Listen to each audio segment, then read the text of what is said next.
우리 인간의 역사가 이렇게 놀랍게 발전할 수 있었던 요인 중에 좀 더 잘 보려고 하는 인간의 노력이 있었다. 그런 시각으로 쓴 글을 읽고 제가 굉장히 동감을 했습니다. 좀 더 잘 보려는 인간의 노력, 이게 참 많은 걸 만들지 않았습니까? 우리 인간이 약한 시력을 교정하려고 안경을 만들었는데요, 목사로서 제게 정말 고마운 도구 중에 하나가 안경입니다. 만약에 제가 지금 안경이 없다면 글쎄요, 한 20년 전에 목회를 그만둬야 됐을 겁니다. 성경이 안 보이는데, 책이 안 읽히는데 어떻게 설교를 하겠냐고요. 그래서 이제 점점 눈이 나빠지고, 저는 안경이 총 3개입니다. 이게 지금 이제 설교할 때 다초점으로 되는 안경이 있고요, 또 책 읽을 때 보는 안경이 있고요, 컴퓨터 볼 때 또 써야 되는 안경이 따로 있습니다. 그래서 아침에 교회로 출근할 때 꼭 안경 2개를 챙겨가요. 그래서 출근하다 보면은 물건을 빠뜨릴 때가 있지 않습니까? 빠뜨린 거 어지간하면 다시 가지를 안 갑니다. 귀찮아가지고. 그런데 그 2 안경 중에 하나를 빠뜨리면 반드시 가지러 가야 돼요. 왜? 하루 일과가 안 됩니다, 안경이 없으면. 이게 바로 좀 더 잘 보려고 하는 인간의 노력으로 만든 게 안경 아닙니까? 그래, 안경이 너무 고마운 겁니다. 또 그런가 하면은 더 멀리 보고자 하는 인간의 욕망이 망원경을 만든 거 아닙니까? 그리고 또 더 세밀하게 볼 수 있도록 하기 위하여 현미경을 만들었고요, 심지어는 겉으로 볼 수 없는 것을 보려고 만든 것이 엑스레이고요. 요즘에는 이게 점점 이제 발전이 돼가지고 요즘에는 CT 촬영, 또 MRI 촬영, 그래서 이제 아주 우리 몸의 깊은 곳에 숨어 있는 그런 어떤 악한 세포, 암세포 이런 걸 다 잡아내는 기술이, 이게 좀 더 잘 보고자 하는 그 인간의 노력에서 만들어진 것이다. 이제 이런 내용을 다루고 있는 실력보다 안목이다, 이런 제목의 책이 있는데요, 그 내용 한 부분을 읽어드리겠습니다. 덕분에 인류는 항해 시에 먼 곳의 육지를 찾고, 전쟁 시에 적의 동태를 살필 수 있었고, 천체를 관측하고 지동설을 입증하였으며, 우주 개발을 계속하고 있고, 미생물과 박테리아를 발견하고 의료 분야를 반전시켜 생명 연장에 기여하고 있다. 좀 더 잘 보고자 하는 인간의 욕망이 얼마나 놀라운 발전을 가져왔느냐, 이런 글을 제가 읽으면서 참 동의가 되고 공감이 되면서, 또 한편으로 그런데 여러분, 이렇게 아무리 현미경을 만들고 안경을 만들고 뭐를 만들어도 절대로 볼 수 없는 게 하나 있는데, 그게 바로 영적인 안목입니다. 안목. 그 안목을 키워야 되는데요, 이 안목은 안경 쓴다고 되는 거 아닙니다. 우리 인생의 본질을 꿰뚫어 보는 눈, 이게 안목 아닙니까? 돈이 아무리 많아도요, 안목이 없으면 좋은 옷을 사 입을 수 없습니다. 굉장히 비싼 옷을 입었지만 딱 보면 저분이 옷에 대한 안목이 없구나, 딱 보이는 분 계시잖아요. 별로 돈 많이 들이지 않고도요, 이 옷에 대한 안목이 있는 사람은요, 동대문 시장 가가지고 굉장히 저렴한 옷을 구입하더라도 안목을 가진 사람이 구입한 옷은 그 값으로 매길 수 있는 어떤 아름다움이 느껴지는 거 아니겠습니까? 결혼할 때 배우자를 보는 눈, 그 안목 아닙니까? 너무 어린 나이에 결혼하는 거, 저는 참 위험하다 생각해요. 사람을 보는 안목이 없는 상태로 결혼을 하게 되면 그게 참 나중에 후회할 일이 많이 생기는 거거든요. 그리고 사업하시는 분 얘기를 들어보면 이구동성으로 이야기합니다. 목사님, 사업 돈 있다고 하는 게 아니라 보이지 않는 깊은 가려진 것을 볼 줄 아는 안목이 있어야, 그래야 사업을 합니다. 그 얘기 들을 때마다 속으로 생각해요. 목회도 마찬가지인데 목회가 안목 없이 됩니까? 제가 지금 30분 설교를 하는데 모든 분들이 뻔히 다 아는 이야기를 제가 30분 설교하면 듣는 분에게 얼마나 신뢰입니까? 왜 여러분이 모입니까? 아무리 내가 성경을 많이 읽어도 볼 수 없었던 걸 우리 목사님이 설명해 주시네? 그러려고 설교를 준비하는 거 아닙니까? 이게 전부 다 안목이거든요. 그래서 우리가 하나님 앞에 정말 이 영적인 안목을 구하는 것, 이것이 얼마나 중요한지 모릅니다. 이 드러나지 않는 것을 볼 수 있는 능력, 이런 차원에서 안목을 가져야 되는데요. 이 안목이 없어가지고 망한 인물이 구약의 그 아브라함의 조카 롯 아닙니까? 창세기 13장에 보면은 아브라함이 조카 롯과 결별하면서 통 큰 양보하는 거 뭐 유명한 말씀입니다. 창세기 13장 9절. 내 앞에 온 땅이 있지 아니하냐? 나를 떠나가라. 내가 좌하면 나는 우하고 내가 우하면 나는 좌하리라. 삼촌이 이렇게 크게 양보해 줘가지고 이제 롯은 막 마음껏 자기가 이제 선택해서 땅을 고를 수 있게 됐는데, 그런데 불행하게도 기껏 자기가 잡았다는 게 겉으로만 보여지는 화려한 것. 그래서 여러분 그 창세기 19장 10절에 보니까 이에 롯이 눈을 들어 요단 지역을 바라본즉 소알까지 온 땅에 물이 넉넉하니 여호와께서 소돔과 고모라를 멸하시기 전이었으므로 여호와의 동산 같고 애굽 땅과 같았더라. 여러분 많은 젊은이들이 지금 결혼을 할 때 이 롯과 같이 겉으로 보기 화려한 것만 보고 판단해서 후회할 일들이 많이 생기는 거 아닙니까? 안목이 없으니까. 그래서 저는 너무 철없을 때 결혼하는 것보다요, 저처럼 그 잠깐 좀 늦게 가는 건 나쁘지 않다고 생각합니다. 조금 더 좀 보는 눈이 생기고 그렇게 결혼하는 게 저는 필요하다고 생각해요. 너무 철없을 때 만나가지고 그저 보이는 게 롯처럼 그저 눈에 보이는 거, 그래서 뭐 얼마나 예쁘나, 뭐 얼마나 잘생겼나, 그 돈 얼마나 잘 쓰나, 무슨 차를 타고 다닌대? 그래서 뭐 벤츠 타고 막 사진 찍어서 자랑하고, 그래서 결혼했다가 그냥 죽을 때까지 고생하는 분들이 좀 계시네요. 그래서 저는요, 사람을 고를 안목이 생기기 전에는 결혼하지 마라 그래요. 우리 집 애들 보고도 절대 서둘지 말라 그래요. 그 결혼 그 서둘 일 아니다. 그리고 제가 확신하는 게 있습니다. 자기가 고를 능력이 없으면, 안목이 없으면 안목 있는 사람한테 골라달라고 그러면 돼요. 우리 청년들 오세요, 내가 골라드릴게. 너 얘하고 결혼해. 그 틀림없습니다. 이게 그 안 와요. 실컷 내가 골라줘 봐야 뭐 끝에 뭐 외모가 좀, 그러면 결혼 안 하는 거예요. 그게 다 안목이 없어서 그래요. 이 결혼을 참 영적인 분별력과 안목을 가지고 그렇게 안목이 생길 때까지 참든지, 아니면 안목을 가진 사람 보고 골라달라 그러세요. 그래서 비교적 안전한 게 여러분 엄마 아빠 보고 골라달라고 하는 게 제일 사실은 낫습니다. 이건 제가 좀 많은 엄마들한테 청탁을 받아서 하는 이야기입니다. 뭐 연세가 드셨다고 안목이 생기는 게 아니고요, 젊다고 안목이 없는 게 아니에요. 그래서 저는 이런 의미에서 하나님 앞에서 우리가 정말 이 안목, 그 안목, 드러나지 않는 것을 보는 능력. 그래서 저는 분당 우리 교회 담임 목사로 은퇴할 때까지 두 가지를 기도합니다.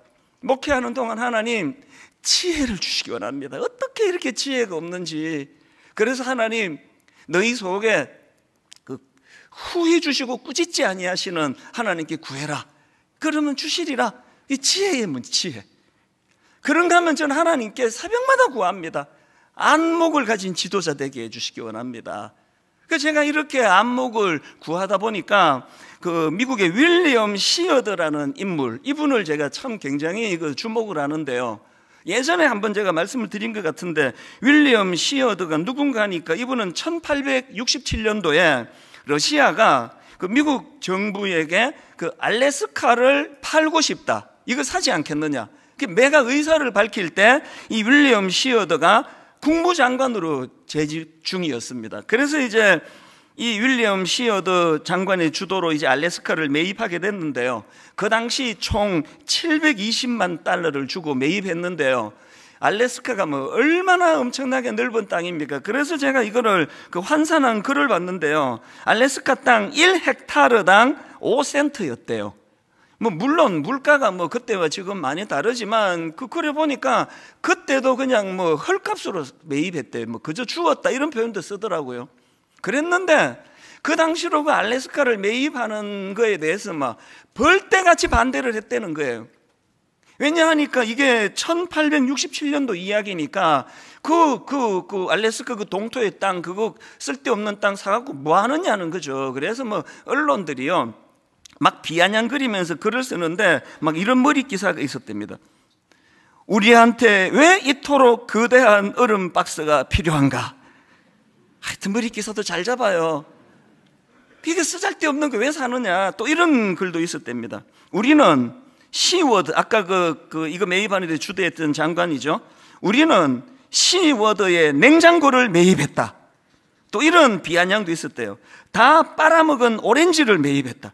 이런 조롱 섞인 기사와 수많은 반대가 있는데 이거를 무릅쓰고 이제 알래스카를 매입하고 났더니요, 그 후에 뭐 다 아시잖아요.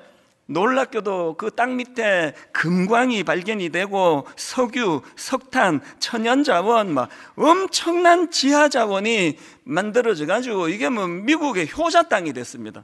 그리고 지정학적으로도 소련과 옛날에 구소련과 군사적인 경쟁을 벌일 때 바로 그 코앞에다가 그 알래스카에 미사일을 배치해 가지고 얼마나 이게 군사적으로도 이게 큰 역할을 했는지 모른다. 이게 이제 놀라운 결과인데요. 그런데 저는 그 일을 주도했던 윌리엄 시어드 장관이 이제 의회를 설득할 때 했던 연설을 저는 주목을 합니다. 이렇게 설득을 했답니다. 저는 눈 덮인 알래스카를 바라보고 그 땅을 사자는 것이 아닙니다. 저는 그 안에 감추어진 무한한 보고, 이 보물 창고를 바라보고 사자는 것입니다. 저는 우리 세대를 위해서 그 땅을 사자는 것이 아닙니다. 저는 다음 세대를 위해서 그 땅을 사자는 것입니다. 이게 바로 지도자가 가진 안목 아닙니까? 아무도 보지 못했고 볼 수 없었던 그 상황에서 그는 멀리 내다보고 우리 세대가 아니라 우리 다음 세대를 위하여 이거 준비해야 됩니다 했던 이게 그대로 이게 주요해서 그 한 사람 지도자의 영향력이 이렇게 중요한 거 아닙니까? 참, 이 글을 읽을 때마다 우리도 이런 지도자 한 분 만날 날이 오겠죠? 그러면서 제가 마음에 두려움이 생겨요. 한 교회를 담임하는 목사 입장에서 정말 이런 윌리엄 시워드 장관과 같은 이 보지 못하는 부분을 볼 줄 아는 영적인 안목을 가진 그런 지도자로 제가 목회하기를 원한다. 그 마음에 이런 목마름이 저는 많습니다. 여러분, 한 교회를 담임하는 저의 목마름이나 한 가정의 자녀들을 섬기고 돌보는 우리 아버지 어머니들의 기도 제목이나 같아야 되는 거 아닙니까? 우리가 구해야 되는 건 영적 안목이에요. 안목을 가지고 자녀들을 기를 때 그 아이들이 혼란이 없을 줄로 저는 믿습니다. 제가 왜 이 말씀을 드리는가 하니까요, 바로 이런 점에서 오늘 본문의 상황이 저는 너무나 아름다워요. 오늘 본문의 배경이 이렇습니다. 북이스라엘과 아람 사이에 지금 전쟁이 벌어지고 있는데요, 아람 왕이 이제 기습 공격 작전을 계속 지금 펼치는 겁니다. 기습 공격 작전이라는 거는 이제 상대방이 방심하고 있을 때 허를 찌르는 건데, 이상하게도 기습 공격을 감행하면 이상하게 이스라엘 군사들이 다 알고 길목을 지키는 거예요. 번번이 이제 그 기습 공격이 실패를 하니까 아람 왕이 이제 마음에 근심이 많아진 거 아닙니까? 이게 도대체 이게 어떤 일이냐, 왜 이렇게 됐느냐, 답답한 마음으로 알아봤더니요, 그게 오늘 본문 열왕기하 6장 11절 말씀입니다. 이러므로 아람 왕의 마음이 불안하여 그 신복들을 불러 이르되 우리 중에 누가 이스라엘 왕과 내통하는 것을 내게 말하지 아니하느냐 하니, 그 다음 12절 보세요. 그 신복 중에 한 사람이 이르되 우리 주 왕이여 아니로소이다. 오직 이스라엘 선지자 엘리사가 왕이 침실에서 하신 말씀을 이스라엘의 왕에게 고하나이다 하는지라. 저는요, 여기 나오는 오직 이스라엘 선지자 엘리사가라는 이 말에 제가 주목을 해요. 이스라엘이 가진 어떤 군사력 때문이 아니라, 그들이 가진 어떤 정보력 때문이 아니라, 여기 보니까 그저 영적인 안목과 분별력을 가진 지도자 한 사람의 영향이라는 거예요. 저는 30대 초반에 사랑의 교회로 청소년 사역하러 들어갔다가 옥하는 목사님이라는 지도자를 만났는데요, 저는 10년 목사님을 옆에서 지켜보면서 준비된 지도자 한 사람의 영향력이 어마어마하구나, 이게 너무나 놀랍더라고요. 제가 10년 내내 제가 하나님 앞에 선한 욕심을 갖고 구했습니다. 엘리야를 보고 갑절의 영감을 달라고 구했던 엘리사의 심정이 그랬을 것 같아요. 하나님, 저에게도 우리 옥 목사님과 같은 영감을 허락해 주시기 원합니다. 진짜 오래 구했습니다. 지금도 구하고 있습니다. 하나님, 저에게 영적인 안목을 허락해 주시기 원합니다. 한 사람 정신 똑바로 차리고 안목을 가지고 그렇게 이끌어가는 그 그룹의 그 한 사람 지도자의 영향이 얼마나 큰지 모른다는 걸 저는 알기 때문이에요. 어쨌든 이제 이 사실을 알게 된 아람 왕이 이제 분노합니다. 그리고 이제 엘리사를 잡으려고 좀 과하게 군사 행동을 합니다. 그게 보면 14절입니다. 왕이 이에 말과 병거와 많은 군사를 보내매 그들이 밤에 가서 그 성읍을 에워쌌더라. 이게 어떤 상황인지 아시겠죠? 막 무조건 그 엘리사 잡아와라, 잡아와야 된다, 이런 명령을 지금 아람 왕이 내렸는데요, 저는요 이 본문에서 두 종류의 어리석은 사람을 봐요. 영안이 어두워 어리석었던 두 사람 중에 한 사람이 아람 왕입니다. 이 아람 왕이 가진 한계가 뭡니까? 이 사람에게 영적인 안목이 없다가 보니까 그래서 눈에 보이는 엘리사만 죽이면 되는 줄 아는 거예요. 이 얼마나 어리석은 일이에요. 그 배후에 계시는 하나님, 그 배후에서 일하는 하나님과의 회복은 생각을 못하고 그 눈에 보이는 자기 괴롭히는 이 사람만 죽이면 된다. 우리가 대인관계에서 이런 어리석음을 범할 때가 얼마나 많습니까? 그 다락방에 갔더니 꼭 그 미운 김집사가 있어요. 다 좋은데 저 김집사만 없으면, 그래서 김집사 피해가지고 다락방 딴 데로 옮겨가지고 가면 거기 또 박집사가 기다리네. 어느 다락방을 가보세요, 기다리고 있는 사람이 없는가? 그 박집사, 김집사 멀리 해서 해결되는 게 아니고요, 그분들을 통해서 영안을 열고 그 배후에 계시는 하나님을 볼 줄 아는 눈이 있어야 되는데 이게 없으니까 맨날 인간관계가 괴로운 거 아닙니까? 그런가 하면 본문에서 또 영안이 열리지 않아서 어리석은 한 사람이 또 있는데요, 그 사람이 누구냐 하니까 그 엘리사 선지자의 종입니다. 본문 15절입니다. 하나님의 사람의 사환이 일찍이 일어나서 나가보니 군사와 말과 병거가 성읍을 에워쌌는지라. 그의 사환이 엘리사에게 말하되, 내 주여, 우리가 어찌하리이까? 이 엘리사 선지자를 섬기던 젊은 종이 안목이 없다 보니까 기절할 듯이 놀라는 거예요. 이런 사람의 특징은요, 그 삶 자체가 절망이에요. 여러분, 오늘 우리 평생 이렇게 살 겁니까?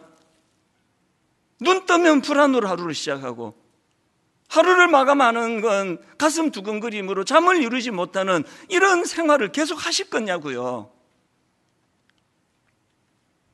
여러분, 이런 두려워하는 삶을 끝내고 싶다면 이 두려움에 떠는 젊은 종과는 완전히 다른 엘리사의 모습을 잘 관찰해 보셔야 합니다. 그 엘리사가 떨고 있는 젊은 종에게 이렇게 이야기합니다. 16절이요.